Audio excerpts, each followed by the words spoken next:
Hello and welcome back. Still painting the Tour de France. Got a little tied up yesterday, so I'm getting behind on posting these. But hopefully tomorrow with the rest day, I'll be able to get caught up. We shall see, shan't we? On the last video, the name, remember I kept trying to come up with the Happy Trees guy. I could not remember it. I wanted to say Bob Fosse, but it's, oh shoot, I just did that to myself. Bob Ross. There we go. It actually took somebody tweeting about it yesterday, looking for some kindness on Twitter. I always try to be positive on Twitter. And what's the point? There's enough negativity out there already. Why fuel the beast, as it were? So we're on a big mountain stage today with a big group off the front. And they're on the second, well, first climb was small, went through a sprint, and now onto the big, one of the two big climbs. This is a Cat 2, they've got a Cat 1 to go. The categories are the lower the number, the harder the climb. The hardest, of course, rather than just having another number, is the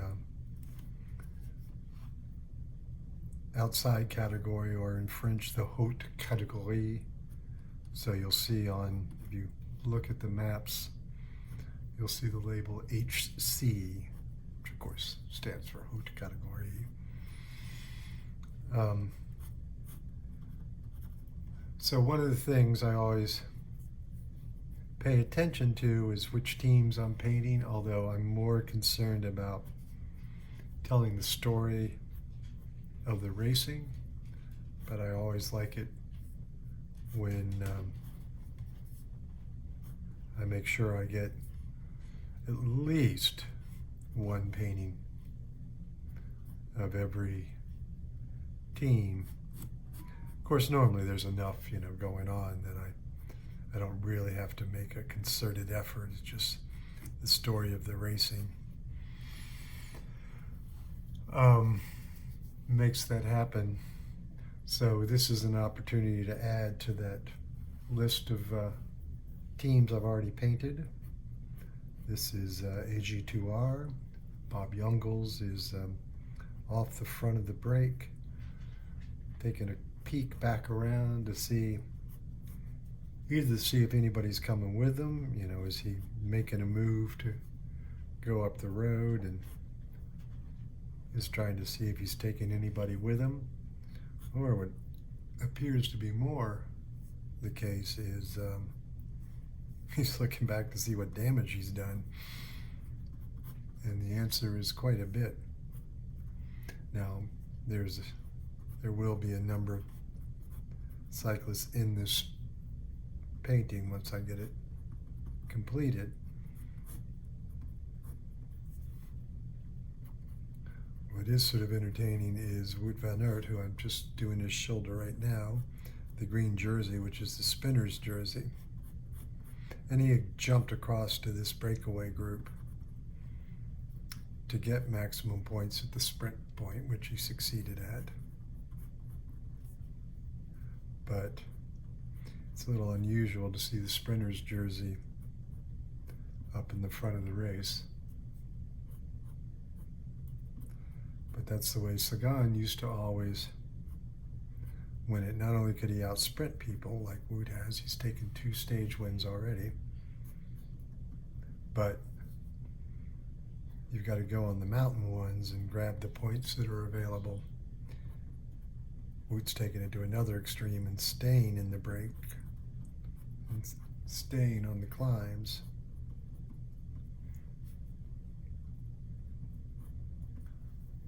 To see just how deep in the stage you can go. Plus he's got another function, is that his teammates are, I believe, like 2nd and 6th in the overall, so he wants to be, and they're now 2 minutes back, so he wants to be there either if the team gets in trouble and needs help, he can drop back, or he can wait for them to bridge up, and then he'll be there and ready to provide assistance. So it's not uncommon for teams to put a guy into the break for the sole purpose of being there for when their captains and GC riders manage to get up to him. They've got another ally for the end of the stage. In fact, today, at least 2 teams have done that. And the other side of the coin, EF Education has put their team leader, or he put himself into the break in hopes of pulling back some time. Unfortunately for the rest of his breakaway companions, that has meant that the yellow jersey isn't letting him go. If he wasn't there, they may have a much bigger chance of succeeding today. Yeah, so many variables in the race. But that's bike racing, and it's possible at some point, particularly if they really close it down and he realized either Rigoberto Urán's feels that it's useless for him to stay out there and why waste the energy, or if they get really close and the breakaway people kind of just convince him, look, you're not going to succeed in your objective, you're not going to take over the jersey, and all you're doing is ruining our chances to win a stage, and they're not going to let you win the stage either, so please drop back. And there is that kind of conversation that goes on. There's also in the breakaway deal making, the first painting I did today was Woot on the front rolling into the intermediate sprint, and he's making a gesture to the one guy who looked like he might try to come up and go around him. It's like, look, you guys have no points in the sprinters jersey race. I'm trying to win this overall. What difference does it make whether you get first or second across the line? So don't even. And they didn't even. They just let him go ahead and take the sprint. So he got maximum points now, and unless something unexpected happens, I don't see him losing his lead.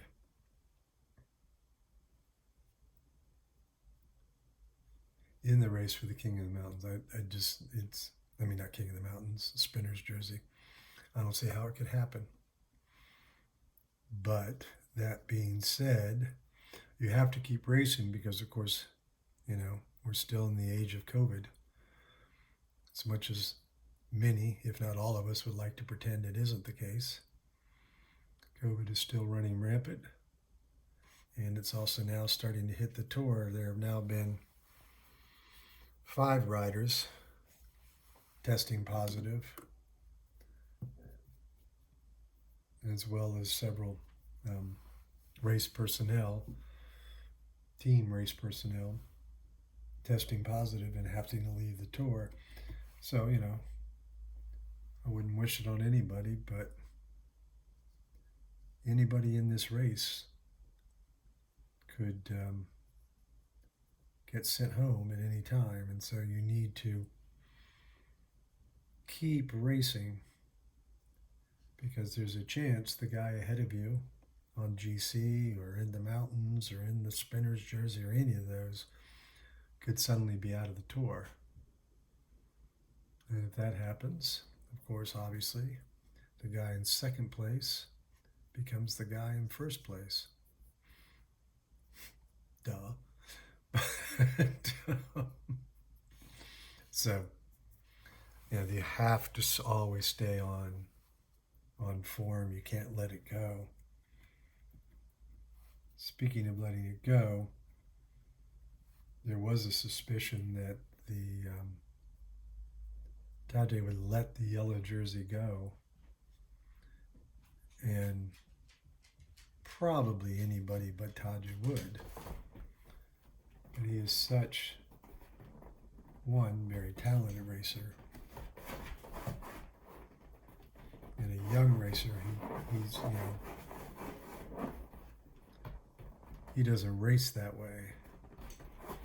It's like back in the days, and I know he's persona non grata, but Lance would willingly just sit up and give away the yellow jersey just to save his team, because like right now, Tajay's team, they're kind of blowing through some guys today. They've already dropped 3 guys, so it could get very tough for them to defend should the attacks start coming from the peloton behind. So there's, save your teammates. You can get the jersey back. You haven't even hit the Alps yet. That's Thursday. We go up Alpe d'Huez, and then the next day we go back up it again. So there's plenty of time to take it back. Should he give it away, but instead he's on there, and Iran was the virtual leader on the road. It's just the amount of time he was ahead factored against his standing on the GC. He was the virtual yellow jersey for a while today. And,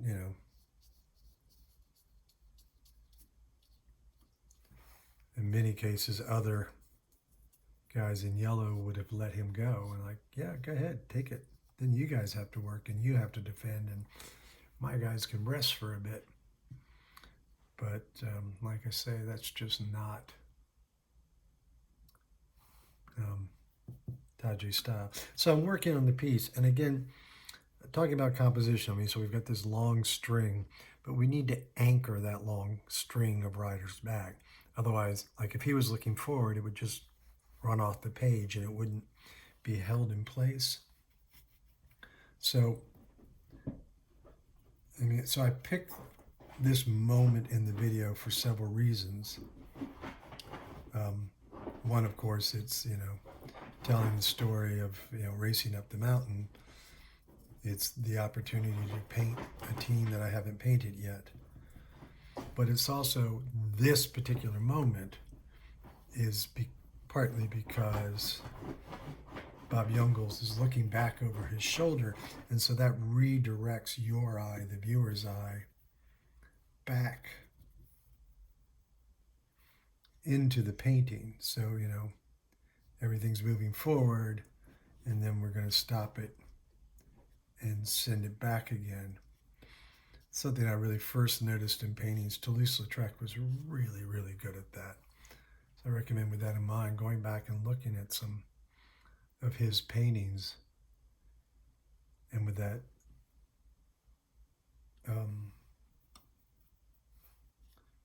and just look at them with that understanding of using the eye, using the direction that people are looking to direct the eye of the viewer back into the painting.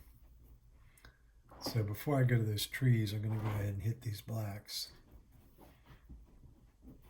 Yeah, I probably have too much water floating there, so that's it. Like, I have too much water, so I'm just picking it up and dabbing it off on my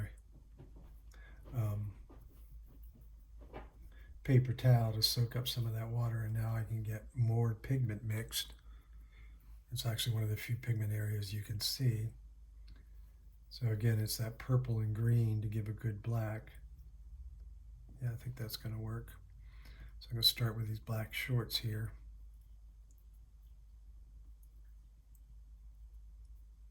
And I think it's interesting that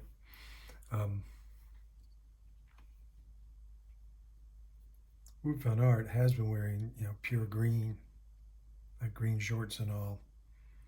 But today he's got the black shorts on. But I think actually what we were seeing in previous stages was he was wearing the skin suits, sort of what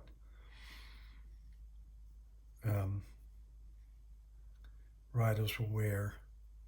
So in the sprint, they'll do not a jersey and top, a jersey and shorts, but actually have a one-piece skin suit that's very tight and is actually designed in such a way that it's a little hard for them to stand up straight. It actually helps them be in that race position, most aerodynamic position, but also without any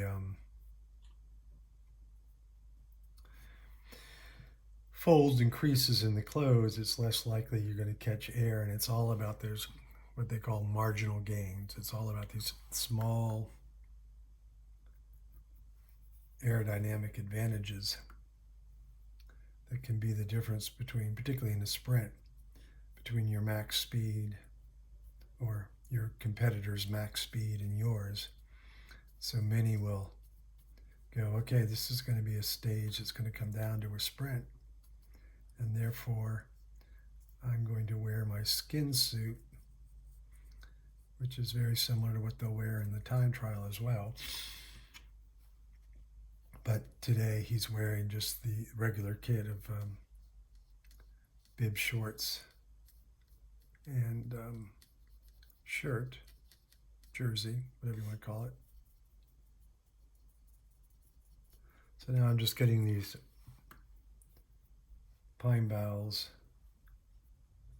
laid in. So I'm going to lay in the sort of the blue-green tone, the darker tone of the boughs. And I've got some of those darker strokes in there to sort of show the shadows of the trees. Let's take that down a little bit more. But I don't want to get it too light, so I'm actually going to come back with some highlights here in just a second. Because this really pale will help be the atmospheric that's going on. You know, the next sort of the slope coming down, this bit of road curves back around, so you've got the slope of the mountain coming the other way.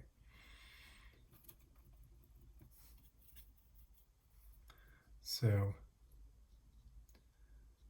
one of the things, of course, I got into painting the tour in particular, but bike racing in general, because one, I absolutely love the sport. It's something I know about, so that sort of helps inform the painting a little bit more. I'm painting the story out of somebody who really knows what's going on. And part of the way I know that is, of course, not only have I followed the sport for a very long time,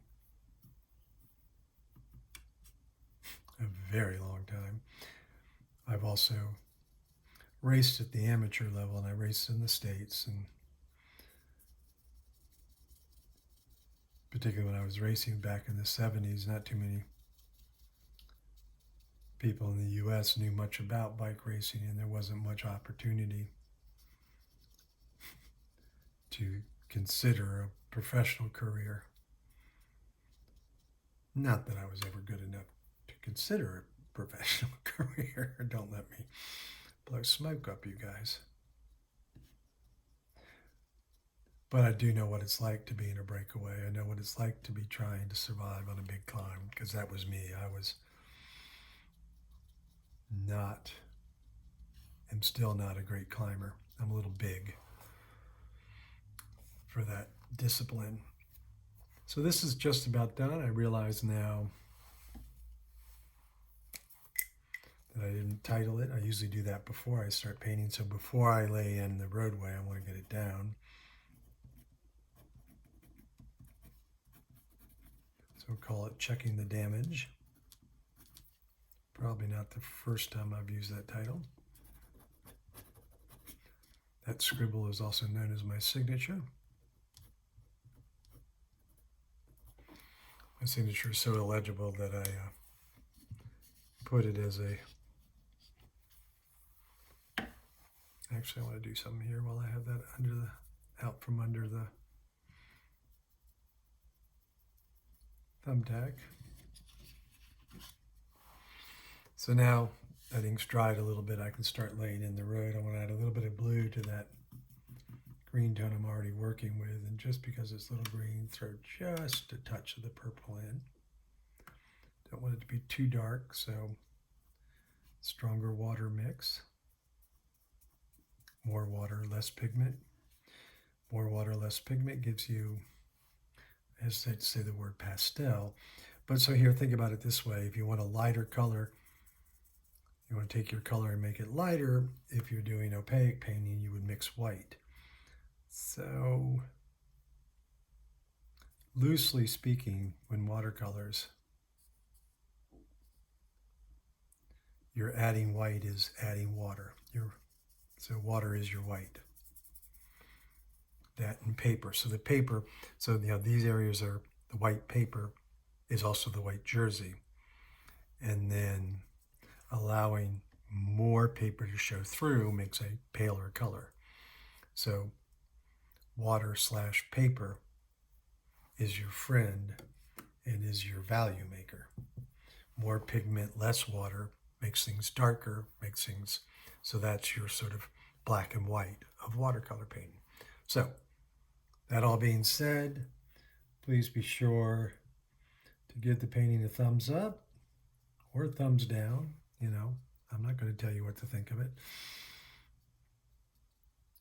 And give this a follow subscription so you can see the next videos as I get them posted.